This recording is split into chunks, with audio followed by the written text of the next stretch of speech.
Assalamualaikum warahmatullahi wabarakatuh. Selamat pagi, bertemu kembali dengan saya Bu Siti Nur Fadilah, calon guru penggerak angkatan 9 dari Kabupaten Jombang. Nah, kali ini saya tidak sendiri, saya ditemani oleh teman saya bernama Bu Iva Dwi, guru kelas dari kelas 5B di SDN Sumombito 3. Assalamualaikum Bu Iva. Waalaikumsalam warahmatullahi wabarakatuh. Nah, bagaimana kabarnya Bu Iva hari ini? Alhamdulillah saya hari ini sehat dan juga bahagia. Bahagia ya, alhamdulillah seperti itu. Untuk kali ini saya akan melakukan percakapan praobservasi dengan Bu Iva. Nah, kenapa harus ada percakapan praobservasi ini? Nanti agar Bu Iva lebih siap dan lebih percaya diri ya, saat saya melakukan observasi atau supervisi di dalam kelas. Nah, tujuannya apa saya melakukan supervisi? Itu untuk menganalisa proses pembelajaran Bu Iva ya. Apa pertanyaan yang ingin saya tanyakan ke Bu Iva? Yang pertama adalah tentang tujuan dari pembelajaran. Nah, kira-kira apa tujuan dari pembelajaran yang Bu Iva lakukan? Ya. Jadi untuk kegiatan observasi ini nanti saya akan mengambil mata pelajaran IPAS dan kebetulan kelas 5B ini sudah masuk materi listrik dan pemanfaatannya. Jadi tujuan yang akan saya ambil adalah siswa dapat mengetahui rangkaian seri, paralel, campuran, serta pemanfaatannya melalui percobaan, praktikum, dan juga virtual laboratori dengan menggunakan aplikasi TED. Menggunakan aplikasi TED. Nah, baik ya, berarti nanti materinya mengenai listrik dan pemanfaatannya. Nah, dari materi tersebut kira-kira pengembangan apa yang ingin Bu Iva kembangkan, yang ingin Bu Iva terapkan ke anak-anak? Ya, jadi untuk pengembangan yang akan saya ambil itu adalah saya akan menerapkan pembelajaran diferensiasi dari prosesnya, kemudian konten maupun produk akhirnya. Dan nanti juga saya akan melakukan percobaan sesuai dengan hasil asesmen diagnostik kognitifnya.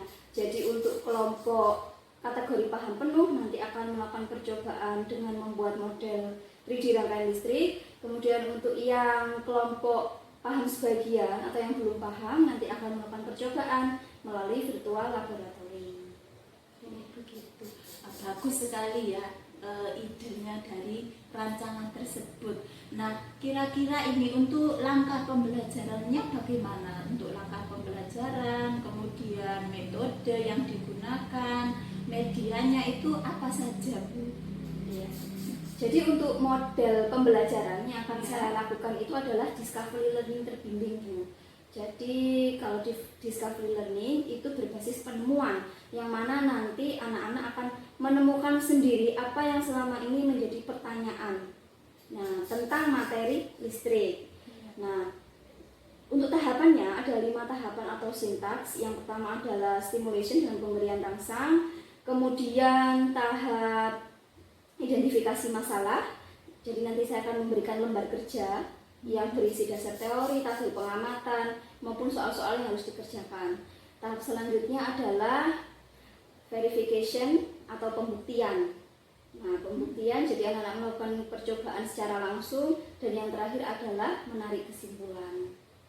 Itu untuk metodenya ya. Kemudian ya, media yang digunakan. Untuk media yang saya gunakan yang pertama adalah PPT dan juga video untuk menjelaskan kepada anak-anak pengetahuan umum tentang komponen listrik dan fungsinya. Kemudian aplikasi PET yang nanti akan digunakan untuk virtual laboratori. Kemudian juga model 3D rangkaian listrik dan lembar kerja. Kalau saya dengarkan tadi banyak sekali ya media yang digunakan. Nah, nanti harapannya anak-anak dapat mencapai tujuan tersebut dengan baik. Ya, bagus sekali ide dan pengembangan yang sudah Bu Iva lakukan. Kemudian dari percakapan hari ini ya, sebelum kita akhiri, kira-kira apa yang sudah Bu Iva dapatkan dari percakapan kita hari ini? Ya, saya merasa dengan praobservasi ini saya menjadi lebih bersemangat dalam menyiapkan pembelajaran, alat bahan yang digunakan maupun media yang nantinya akan digunakan dalam pembelajaran diferensiasi yang akan saya praktekkan kepada anak-anak. Nah, bagus sekali ya Bu Iva. Kemudian kira-kira nih kapan ya saya kok semakin penasaran gitu dengan pembelajaran yang Bu Iva berikan ke anak-anak. Kapan ini kira-kira saya bisa melakukan observasinya? Ya, jadi observasi ini saya rencanakan dilaksanakan pada hari Selasa, yang mana adalah jam pertama sampai jam ketiga, antara pukul 7 sampai jam 8 lebih 45 menit. Karena saya merasa dengan jam di pagi hari itu daya pikir dan ingatan anak-anak itu lebih fresh. Seperti itu. Nah, bagus, banyak sekali pertimbangan dan kesiapan yang sudah Bu Iva siapkan ya. Nah, untuk tahapannya ini sekarang kan saya melakukan praobservasi. Nanti tahap berikutnya saya akan melakukan observasi, dan yang terakhir nanti saya akan melakukan pasca observasi. Jadi setelah saya melakukan observasi, pasca observasinya nanti bersama dengan pengajar praktek saya ya, dengan Pak Miftahul Huda. Nah, itu nanti yang akan saya lakukan. Tetap semangat Bu Iva, semoga sukses selalu. Amin. Dan tujuan pembelajaran untuk anak-anak tercapai ya.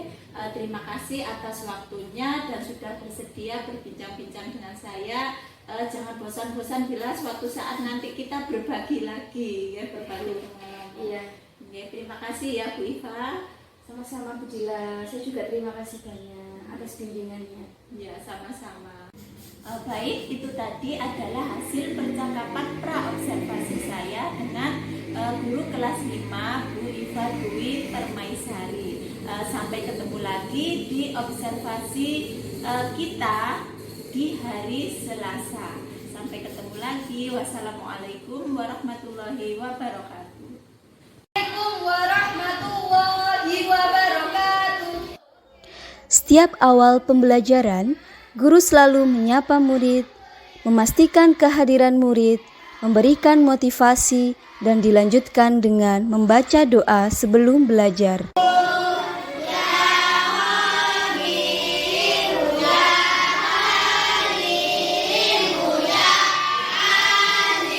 Pada pertemuan pertama, guru melakukan asesmen diagnostik, yaitu penilaian yang dilakukan pada awal semester atau awal pergantian bab materi untuk mengetahui kemampuan dasar murid, sehingga guru dapat memetakan murid sesuai karakteristik dan kebutuhan belajarnya.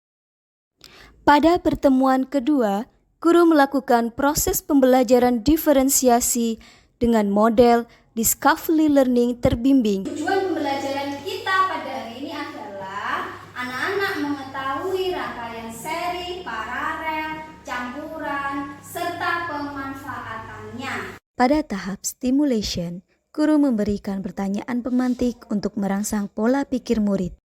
Pernahkah anak-anak mengamati mengapa lampu di rumah kita itu bisa menyala? Lalu bagaimana listrik itu bisa membuat lampu kita itu menyala dan juga mati? Pada tahap identifikasi masalah, guru memberikan lembar kerja yang berisi langkah-langkah percobaan, tabel pengamatan, dan soal-soal yang harus diselesaikan oleh setiap murid. Silakan kerjakan berdasarkan cara kerja. Kelompok B dan juga kelompok C nanti akan melakukan percobaan melalui virtual laboratory menggunakan aplikasi PET. Digunakan untuk menyambungkan dan memutuskan arus listrik pada semua rangkaian listrik. Ada switch, itu adalah saklar. Kalian masukkan ke lubangnya. Caranya sama, dimasukkan terus dililit-lilitkan. Pada tahap pembuktian, murid melakukan percobaan untuk membuktikan dasar teori yang ada dan memberikan jawaban dari soal-soal pada lembar kerja. Kelompok A sangat senang bisa berkreasi membuat rumah dari mainan Lego dan saling bekerja sama membuat rangkaian seri dan paralel.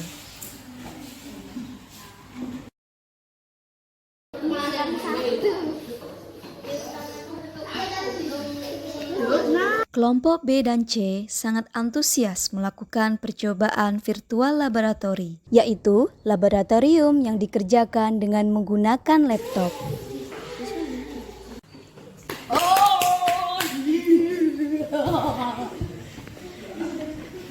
Kalau mau menyalakan lampunya, saklarnya diapakan? Ditutup, dihubungkan. Coba. Apakah menyala? Menyala. Tahap generation, murid mengerjakan tabel pengamatan dengan mendiskusikan bersama anggota kelompoknya. Setiap kelompok mempresentasikan produk hasil percobaan. Hasil karya kami yaitu rangkaian paralel. Ciri-cirinya adalah kabelnya bercabang, lampunya sejajar. Paralel dan seri. Di bawah ini adalah rangkaian seri, yang di atas adalah rangkaian paralel. Kegiatan presentasi melatih murid bernalar kritis sebagai profil pelajar Pancasila, menumbuhkan rasa percaya diri, terampil menyampaikan pendapat, dan berbicara di depan umum. Dan salah satu dimatikan, maka lampunya tetap menyala. Guru memberikan refleksi atau umpan balik kepada murid tentang proses pembelajaran yang telah dilakukan. Yang malu-malu ya. Ya, suaranya harus lebih lantang lagi.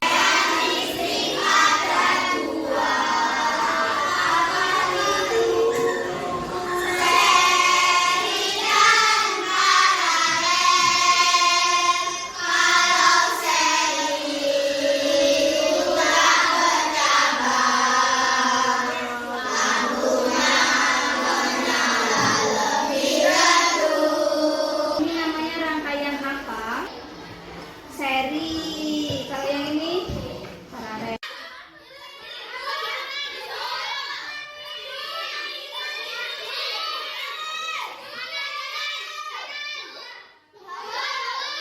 Produk akhir Villa 3D Antik telah selesai dibuat. Selesai pula materi listrik dan pemanfaatannya. Assalamualaikum Bu Iva. Waalaikumsalam warahmatullahi wabarakatuh. Bagaimana kabarnya Bu Iva hari ini? Alhamdulillah hari ini sehat dan sangat bahagia. Alhamdulillah ya, kalau sehat kan sangat bahagia. Bu Iva, kemarin kan saya sudah melakukan observasi atau supervisi ya di kelas waktu Bu Iva mengajar. Nah, ini ada beberapa hal yang pengen saya tanyakan kepada Bu Iva. Untuk yang pertama ini, kira-kira bagaimana sih perasaannya Bu Iva setelah saya melakukan observasi tersebut? Jujur Bu, jadi saya awalnya itu agak deg-degan ya, karena kan dipantau secara langsung. Namun hal itu menjadikan diri saya lebih bersemangat dalam menyiapkan segala sesuatunya untuk anak-anak dalam proses pembelajaran, seperti media pembelajarannya, kemudian mode pembelajaran apa yang digunakan, dan lain-lain. Bu Iva masih ingat ya, atau bisa menceritakan kembali pengembangan apa yang sedang Bu Iva kembangkan waktu pembelajaran berlangsung? Ya, jadi yang saya kembangkan itu adalah penerapan pembelajaran diferensiasi dari proses, kemudian konten atau materinya, dan produk akhirnya dengan menggunakan media Villa 3D Antik. Jadi Villa 3D Antik itu adalah singkatan virtual laboratory dan model 3D rangkaian listrik. Nah, jadi kebetulan di kelas 5B ini materinya adalah tentang listrik dan pemanfaatannya. Jadi saya memanfaatkan teknologi karena anak-anak kan sangat itu ya, mahir menggunakan gadget atau laptop. Jadi saya memanfaatkan teknologi itu dengan menggunakan virtual laboratory tadi. Jadi fokus pengembangannya pada pembelajaran berdiferensiasi ya. Nah, kemudian dari pembelajaran tersebut, pengembangan yang Bu Iva kembangkan itu ada kendala nggak Bu? Kendala mungkin yang Bu Iva hadapi itu seperti apa? Jadi kendalanya yang pertama adalah karena saya membedakan ya, ada virtual laboratory dengan menggunakan laptop. Kemudian yang kedua kan membuat model 3D rangkaian listrik ya. Jadi harus menyiapkan kabelnya, lampunya, saklarnya. karena tidak memungkinkan anak-anak untuk membeli secara mandiri. Nah, yang kedua adalah pada saat kegiatan presentasi. Jadi anak-anak ada presentasi hasil percobaan. Nah, itu suaranya tidak bisa lantang. Nah, untuk itu saya memakai sound dan mic. Pakai mic. Ya, jadi supaya suaranya lantang terdengar oleh semua teman-temannya satu kelas. Itu untuk kekurangannya ya. Atau kendala. Nah, Iya. untuk kekurangannya Bu, dari 3 diferensiasi tadi ada diferensiasi konten ya, jenengan konten, proses sama produk. Nah, kekurangannya apa Bu kira-kira dari pembelajaran jenengan itu? Kalau kekurangannya itu menurut saya dari hasil proses pembelajarannya anak secara berlangsung tersebut tidak ada. Iya, tidak ada. Karena anak semuanya sangat aktif dalam pembelajaran, juga tertib juga. Iya. Berarti tidak ada, istilahnya tidak ada kekurangan dan tidak ada.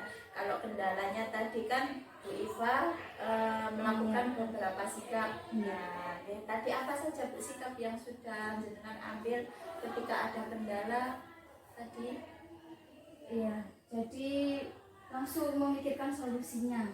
Ya, kalau ada kendala tersebut, apa solusinya? Tadi ya, seperti saya menyiapkan sound dan mic-nya, kemudian saya menyiapkan alat bahannya, untuk kabel, lampu, dan lain-lainnya. Berarti disiapkan oleh Bu Iva ya? Iya, betul. Nah, ini pertanyaan saya lanjutannya. Ketika Bu Iva menyiapkan berbagai alat dan bahan itu, ada enggak Bu antusias dari anak-anak untuk apa istilahnya membantu gitu? Iya, jadi selain yang saya sebutkan tadi kan juga saya memerlukan laptop. Kebetulan di laboratorium komputer kita kan menggunakan laptop yang bisa dibawa ke kelas, dan juga saya membutuhkan proyektor, kabel OLED. Alhamdulillah anak-anak sangat antusias membantu membawakan. Ada laptop tadi, kabel OLED, proyektor. Berarti anak-anak sangat antusias ya terhadap pembelajaran yang sudah Bu Iva berikan. Nah, ini dari pembelajaran ini kan menurut Bu Iva sudah berhasil belum? Kalau menurut saya iya. Jadi saya menggunakan asesmen diagnostik untuk awal bab riset dan pemanfaatannya ini. Kemudian hasilnya saya bandingkan dengan hasil pengerjaan anak-anak pada lembar kerja. Nah, yang mana itu adalah sebagai penilaian sumatifnya. Dan diperoleh hasilnya anak-anak yang nilainya di bawah KKTP itu hanya 2 siswa. 2 siswa Ya, setelah penggunaan media ini. Berarti pembelajarannya sudah sangat bagus. Kemudian kira-kira nih apa ya tindak lanjut dari Bu Iva untuk berikutnya? Nah, kalau jenengan sudah merasa pembelajarannya sudah berhasil, kira-kira langkah apa lagi, tindak lanjut seperti apa yang akan Bu Iva ambil? Ya, yang pastinya saya akan terus mengembangkan media-media yang inovatif dan interaktif, yang mana itu sangat dibutuhkan oleh anak-anak. Ya, jadi tidak hanya model pembelajaran retorika zaman dulu seperti itu. Jadi anak-anak bisa mendapatkan pembelajaran bermakna. Materi yang didapat tidak menguap begitu saja. Ya, bagus sekali ya idenya dari Bu Iva. Nah, untuk tindak lanjut ini Bu, kira-kira kapan Bu Iva akan memulainya dari tindak lanjut ini? Setiap bab. Nah, yang saya rencanakan adalah setiap bab. Jadi saya harus betul-betul mempersiapkan dan juga mencari ide-ide untuk setiap bab materi itu akan diberi pembelajaran seperti apa, medianya apa yang menarik untuk anak-anak. Gitu ya. Jadi sangat bagus sekali. Harapan saya nanti Bu Iva dapat menerapkan dengan baik ya. Tetap semangat Bu Iva untuk membawa perubahan yang lebih baik di kelas anak-anak, dan anak-anak juga bisa belajar dengan antusias. Nah, ini hasil dari apa ya, pengamatan atau supervisi saya. Boleh saya menyampaikan Bu? Boleh Ya. Kalau hasil pengamatan saya selama supervisi kemarin, untuk proses pembelajarannya sudah bagus ya. Memang untuk langkah-langkah discovery learningnya juga sudah dijalankan dengan betul. Tapi ada beberapa kekurangan kekurangannya di mana. Kemarin Bu Iva kan sudah menyampaikan tujuan pembelajaran. Iya. Nah, kalau sudah disampaikan hendaknya asesmennya itu juga disampaikan ke anak-anak sehingga anak-anak tahu itu. Kemudian yang kedua, ketika Bu Iva menyampaikan pertanyaan pemantik ya. Nah, itu kan bagus sekali, ada beberapa pertanyaan pemantik itu. Setelah anak-anak merespon, itu mungkin lebih baiknya Bu Iva juga memberi umpan balik. Nah, sehingga anak-anak dari umpan balik itu anak-anak merasa jawaban mereka juga dihargai. Mereka lebih semangat lagi untuk mengikuti pembelajaran dan semangat lagi untuk menjawab beberapa pertanyaan yang diberikan oleh guru. Nah, itu saja dari saya. Terima kasih atas waktu yang sudah meluangkan waktu untuk berbincang-bincang dengan saya. Sama-sama Bu. Ya, terima kasih Bu Iva. Saya juga terima kasih banyak. Ya, sama-sama. Assalamualaikum warahmatullahi wabarakatuh. Waalaikumsalam warahmatullahi wabarakatuh.